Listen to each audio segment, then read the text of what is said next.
పోతురాజు కాపలాగా కూర్చొని ఉంటారండి గుడిలో. ఎప్పుడు కూడా తరతరాల నుంచి వచ్చే గుడి అండి ఇది. ఎప్పుడు యాప చెట్టుకి దండం పెట్టుకునేవాళ్ళు అండి వీళ్ళు. అట్లాంటి వాళ్ళు ఈ తల్లిని రూపంగా దిద్దుకొని ఈ తల్లి విగ్రహం తెచ్చి గుడిలో పెట్టుకున్నారండి.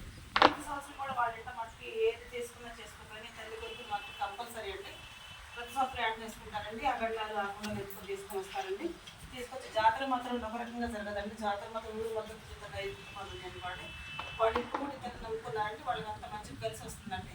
ఈ తల్లి చాలా మహిమగలుగుతాలండి. ఈ తల్లి మీరు అందరూ కూడా నమ్ముకోండి. నాకు కూడా ఈ తల్లి నాకు చాలా ఇష్టం. ఈ తల్లి కోసం పెట్టుకున్నాను, చెల్లి కోసం పెట్టుకున్నానండి. మీరు కూడా సంతోషంగా చూస్తారు తల్లిని. మీరు కూడా దండం పెట్టుకుంటారు. ఆ కొరకు మీరు కూడా పాత్రలో తల్లిని కోరుకుంటూ నేను తల్లి తీసుకున్నానండి. మీకు ఇది లెక్కవరం గ్రామంలో ఉందండి. ఈ తల్లి పేరు పైడమ్మ తల్లి అండి. మళ్ళీ ఇంకోసారి చెప్తున్నాను. లెక్కవరంలో ఊరి సైడ్ నుంచే ఉంటుంది. అప్పుడు సంతోషంగా అంతా మంచిగా చూసుకుంటూ పంపిస్తూ ఉంటాం కాబట్టి ఈ తల్లి నమ్ముకున్న వాళ్ళందరికీ మంచిగా జరుగుతుందండి. మీరు కూడా తల్లిని నమ్ముకోండి. నా రిక్వెస్ట్ అండి. మీకు నచ్చిన ఒక లేఖను తీసి వస్తాయి.